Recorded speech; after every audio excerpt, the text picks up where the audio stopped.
အားလုံးပဲမင်္ဂလာပါဒီနှစ်သင်္ကြန်ပေါ့သင်္ကြန်ရဲ့အတက်နေ့ရှိတယ်အတက်နေ့ကဇာတာပရိနေ့နဲ့တိုက်ဆိုင်တဲ့အတွက်ကြောင့်မလို့အဲ့နေ့ကိုကျွန်တော်တို့ရဲ့မြန်မာတွေရဲ့အယူဆဆိုရင်အတာစားရလို့ခေါ်ပါတယ်အဲ့တော့ဇာတာပရိနေ့မှာအတက်နေ့ကြားတဲ့အတွက်ကြောင့်မလို့ဇာတာပရိ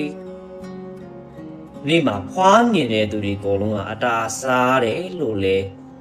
သတ်မှတ်လို့ရတယ်အဲ့တော့တသာရိသားသမီးတွေအတာစားတဲ့အခါကျတော့အတာစားရင်ဘာတွေဖြစ်တယ်လဲဆိုတော့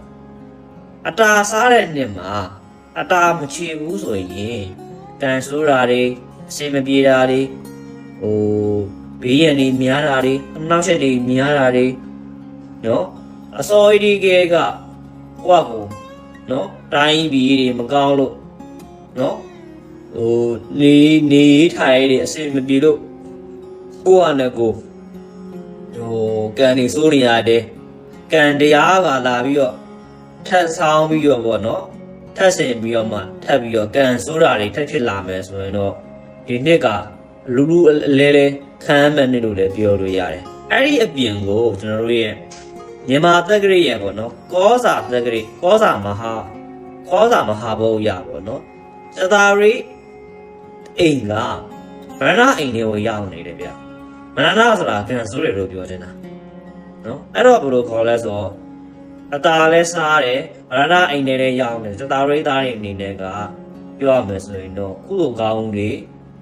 အရာတွေကိုမလုပ်ထားဘူးဆိုရင်တော့ဒီနှစ်ထဲမှာတော့တိတ်ပြီးတော့ချောင်းနေမယ်တော့မထင်ဘူးအဲ့တော့ကဲသတာရိသားသမီးများအနေနဲ့ပေါ့နော်ယနေ့ရစနေပြီးတော့မာဒီဗီဒီယိုကိုတွေ့ရဆိုရင်တော့၎င်းတော့မဟုတ်ဒီဗီဒီယိုကိုနားထောင်နေကြတဲ့သူတွေထဲကနေပြီးတော့မမီးရဲ့မိသားစုဝင်ထဲမှာသတာရိသားသမီးတွေရှိမယ်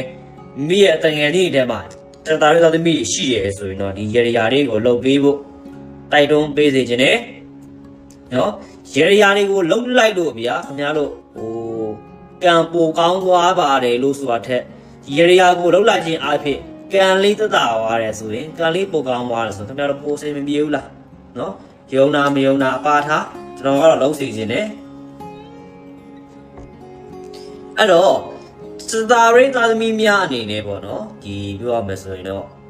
သတာရိဒီရက်ကနေစတင်ပြီးတော့မှသတာရိနေ့တိုင်းမှာ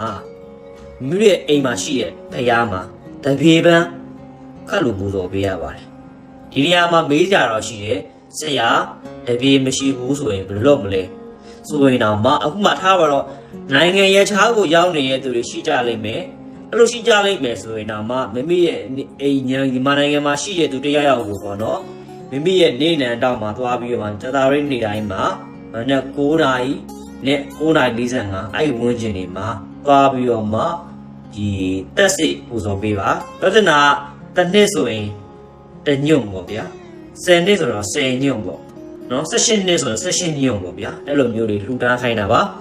နော်အပတ်တိုင်းသွားပြီးတော့လှူဒါန်းပေးပါ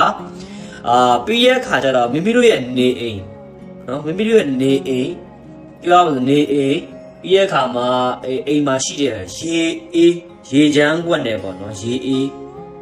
16ကွက်တက်လို့ပူဇော်ပေးရပါတယ်ရေအေးပူဇော်ခိုင်းရပါတယ်နော်တတာရိနေတိုင်းမှာရေအေး16ကွက်ပူဇော်ပေးပါအဲ့ဒါပြီးသွားတဲ့အခါကျရင်ဘာလို့ရမလဲဆိုတော့ကျွန်တော်တို့ဒီတကြံအတက်နေ့နဲ့22ရက်နေ့မှာလုပ်ရမှာလေးတွေကျွန်တော်ပြောပြပေးမယ်အဲ့တော့တကြံအတက်နေ့ကိုရောက်ပြီဆိုတာနဲ့တတာရိသားသမီးများအနေနဲ့မိမိတို့ရဲ့ခြေသေးလက်သေးတွေကိုလုံးဝဒီနော်ညက်ပါညက်ပြီးရဲ့အခါမှာခြေသေးလက်သေးကိုခြေသေးကိုကျွန်တော်တို့ဗာလဲဆိုခြေသေးကိုကျွန်တော်တို့ဒီကျွန်တော် A4 ဆက်ကိုဆိုလေ A4 ဆက်ကိုတွေထုတ်လိုက်တီရှူတွေထုတ်လိုက်ထုတ်ပြီးသွားပြီလားထုတ်ပြီးတော့ခြေသေးတစ်စုံလက်သေးတစ်စုံထုတ်ပြီးသွားပြီဆိုတော့အဲ့ဒါကိုကျွန်တော်တို့ဒီတေချာလေးထုတ်ပိုးပြီးတော့ဒီရေမျောပြရတယ်မိရဲ့ကန်ဆိုးခြင်းတွေကံမကောင်းခြင်းတွေအကုန်လုံးဒီရေထဲပါလာပြီဆိုပြီးရေမျောပြရတယ်ချွတ်ချမေးစရာရှိတယ်ကေဆရာမှာရေတွေပါမျောဖို့မလွယ်ဘူးဆိုရင်နော်မိရဲ့နေအိမ်မဟုတ်တဲ့ခြားတဲ့ရဲ့အမိုက်ပေါ်မှာပတ်ပြရတယ် မိရဲ့အနေအိမ်မှာမဟုတ်တဲ့ဗျာအခြားတဲ့နေရာအမှိုက်ပုံမှာတွက်ပြီးတော့ပြစ်ပေးရတယ်ပြောမယ်ဆိုတော့ဘုံမေးရက်မှာပြစ်ပေးရင်ဘုံကောင်းတာတသာရိတ်သားသမီးများအတွက်ဘုံမေးရက်ကကျွန်တော်တို့ဒီအရှိမြောက်ရဲ့ဖြစ်တယ်ဗျာနော်အရှိမြောက်ရက်မှာသွားပြီးတော့မမီရဲ့အဒီပေါ့နော်ဒီခြေသက်လက်သက်တွေကိုစွပ်ပြခြင်းအားဖြစ်လဲရတယ်အဲ့ဒါပြီးသွားတဲ့အခါကျရင်ဘာလို့ပြရမလဲဆိုခန္ဓာကိုယ်ကိုခေါင်းကနေစပြီးတော့မှခန္ဓာကိုယ်တစ်ခုလုံးကိုတယောကင်ဘောနဲ့လောင်းပြီးတော့ခေါင်းလျှော်ပေးရတယ်လျှော်ပေးရတယ်ဒီတယောကင်မိုးတဲ့ကိုစွန်းနေမှုန်လေးနည်းနည်းလေးထည့်မယ်ပြီးခေါင်းကိုလောင်းပြီးတော့ချိုးပေးရမယ်ခန္ဓာကိုယ်တစ်ခုလုံးတန့်စင်သွားပြီးမကောင်းတဲ့အရာတွေအားလုံးပါသွားပြီဆိုပြီးတော့ပြေးသွားမယ်ပေါ့အကဲမေးစရာထက်ရှိတာကဆရာတယောကင်မိုးမရနိုင်တဲ့နေရာတွေရောက်နေခဲ့တယ်ဆိုရင်ဘာလို့ရမလဲမေးခဲ့တဲ့အခါကျရင်တော့ဖြေစရာတော့မှန်ကန်ပြောမယ်ဆိုတော့တယောကင်မိုးမရရင်တော့စေတော့မပြေဘူးဒါပေမဲ့ဘလို့မှမရနိုင်ဘူးဆိုရင်တော့ပြောစရာရှိတာကကြတော့ဘာလဲဆိုတော့တို့ဒီခေါင်းလျှော်ရည်เนาะခေါင်းလျှော်ရည်ကိုခေါင်းကျွန်တော်တို့ဒီ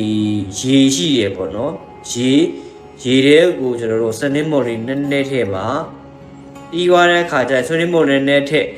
ပြီးသွားတဲ့အခါကျရင်ကျွန်တော်တို့ဒီအဲ့စနစ်မော်ရေနဲ့ခေါင်းလေးလောင်းပြီးတော့ချိုးပေးပါပြီးရဲ့အခါမှာပြီးထပ်ပြီးရဲ့အခါမှာနွားနို့ရေနဲ့ထပ်ပြီးလောင်းဆက်ချိုးပေးပါပြီးတော့အုံးရေနဲ့ထပ်ပြီးတော့ချိုးပေးပါနော်ဟိုတယောကင်မိုးရတယ်ဆိုတော့တယောကင်မိုးပေါ့ကဲတယောကင်မိုးရတဲ့သူတွေရလဲနောက်ကနေပြီးတော့မှစနွေးရေတို့အုံးရေတို့နွားနို့ရေတို့ထပ်ပြီးလောင်းပြီးချိုးကျင်တယ်ဆိုတော့ချိုးလို့ရပါတယ်